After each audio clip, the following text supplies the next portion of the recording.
राधिका यादव हत्याकांड से, जिसमें अब एक नया मोड़ आया है और इस मामले में इनामुल हक ने चुप्पी तोड़ी है। इनामुल हक वही है जिसके साथ राधिका के का एक गाना सामने आया था। इस मामले पे अब इनामुल हक मीडिया के सामने आया है और उसने अपनी चुप्पी तोड़ी है।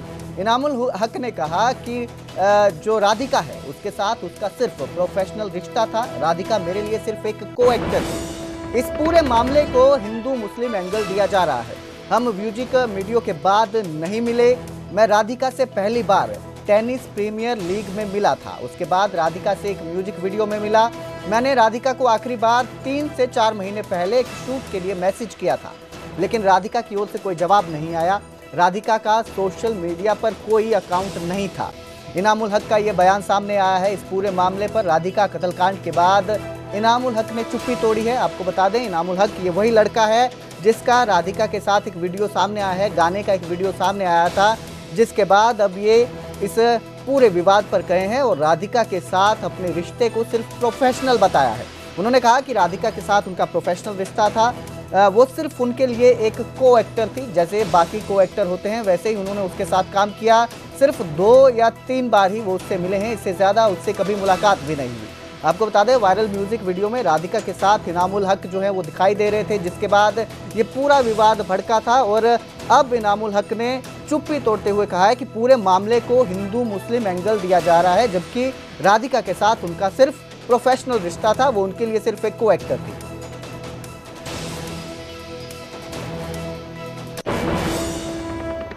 तो इधर इस पूरे मामले में आरोपी पिता की आज कोर्ट में पेशी है। राधिका के पिता दीपक यादव की कोर्ट में पेशी है। 1 दिन की हिरासत के बाद उन्हें कोर्ट में पेश किया जाएगा। राधिका यादव की हत्या चोरी पर भी अनसुलझे सवाल जो हैं वो कई दिखाई दे रहे हैं। हत्यारे पिता दीपक यादव के बयान पर सवाल उठ रहे हैं। पिता ने राधिका को अकेडमी खोल कर दी थी। अकादमी खोलने के लिए पिता ने 2 करोड़ रुपए खर्च किए थे। दीपक यादव की अपनी लाखों में कमाई थी। फिर ऐसे में बेटी की कमाई खाने वाला जो उन्होंने बयान दिया है, जो उन्होंने वजह बताई है कि लोग ताने देते थे उन्हें कि वो बेटी की कमाई खाते हैं, जिसकी वजह से वो तनाव में थे और इसी के चलते उन्होंने बेटी की हत्या की। अब इस थ्योरी पर भी सवाल उठ रहे हैं। टेनिस प्रीमियर लीग जो दिल्ली में हुआ था, उसके बाद मैं उनसे मिला था म्यूजिक वीडियो में, तो मैं म्यूजिक वीडियो शूट किया।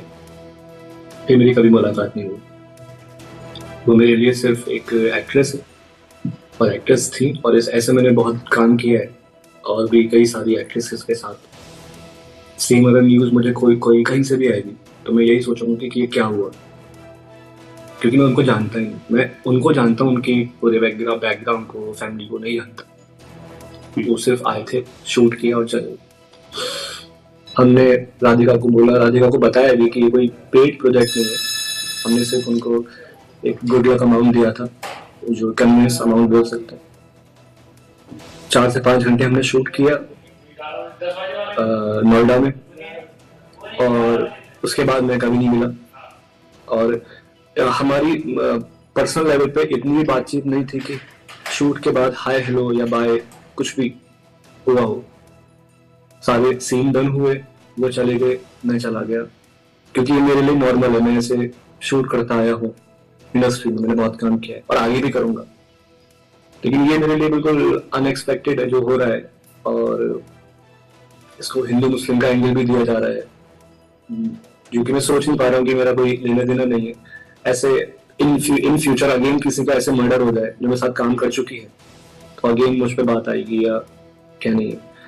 बट राधिका का सोशल मीडिया है नहीं इंस्टा पर अभी कहीं भी, तो एक फुटेज मेरे गाने की पड़ी हुई है यूट्यूब पर, इसीलिए वो हाईलाइट ज्यादा हो रही है। बस इतना ही है। उसके बाद मेरी ऐसी कोई बातचीत नहीं, कोई पर्सनल रिलेशन नहीं, कोई दोस्ती भी नहीं। तो राधिका हत्याकांड में चश्मदीद भी सामने आया है, जिसने न्यूज़ 18 को बताया कि राधिका के पिता कत्ल करने के बाद बाहर आए और फिर कहा कि मैंने उसे मार दिया।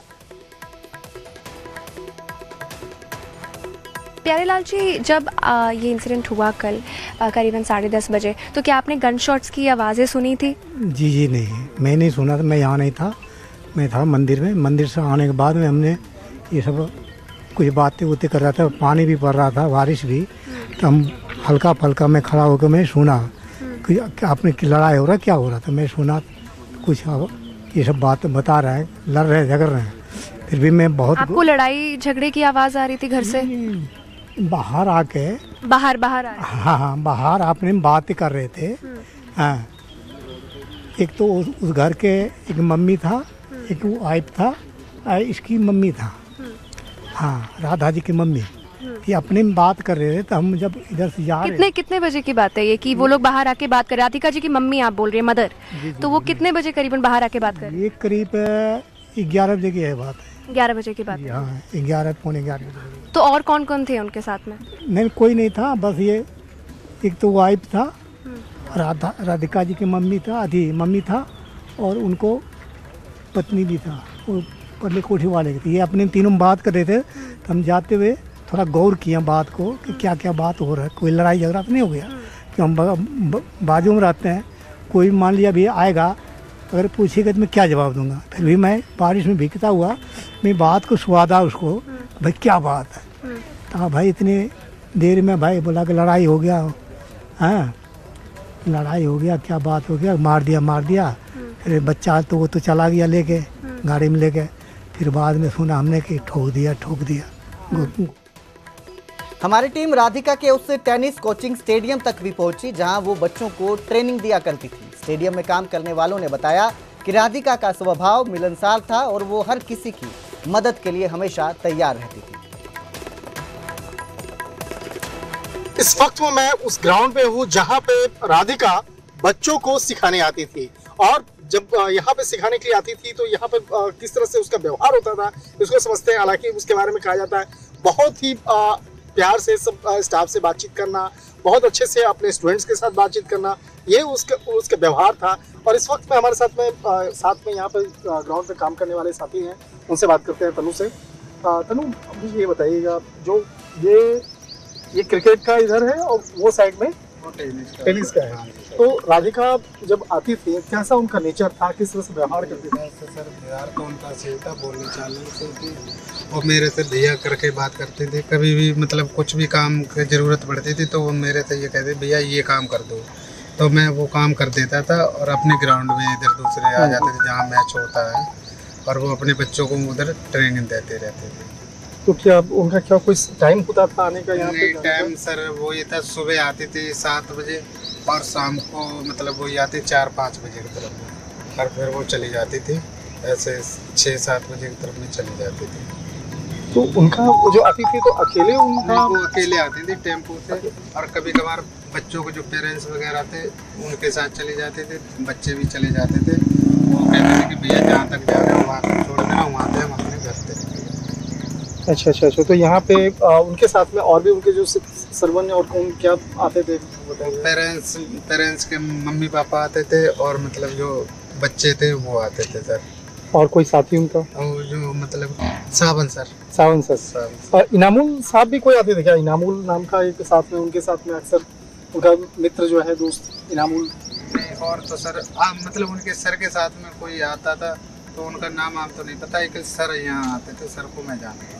अच्छा, जो सर आते थे साथ, उसका नाम नहीं पता है? हाँ, उनका नाम नहीं पता। तो ये सुबह में ही ज़्यादातर आती थी वो? सुबह और शाम को बच्चों का मतलब यहाँ ट्रेनिंग होता था बच्चों को सिखाने। तो यहाँ पे जब आती थी तो खुद यहाँ बैठती थी ट्रेनिंग में और बताती थी खुद से? मतलब खुद खिलाती थी। अच्छा। हाँ, बच्चों को खुद खिलाती थी, और जैसे सर भी खिलाते थे। जैसे बच्चे ज़्यादा आ गए, जैसे 2 से 3 हो गए तो सर भी साथ में लगते थे, और जैसे 1-2 बच्चा है या बेटी है तो मैडम ही खिलाती थी। तो जो खेल होता है, कई बार जो वीडियो बनाना, रील बनाना, तो वो भी खुद से बनाती थी या कोई दोस्त यार? नहीं, रील तो मैंने सर यहाँ कभी देखी नहीं है बनाती हुई। हाँ, क्यों, हम अपने भी काम में व्यस्त रहते हैं। सबसे ज़्यादा हमारा ग्राउंड का काम, उनका तो काम थोड़ी देर का है। बुला लेती नहीं, हमारा काम हो जाता है तो हम अपने ईद ग्राउंड पे आ जाते, क्यों यहाँ ज़्यादा मैच होते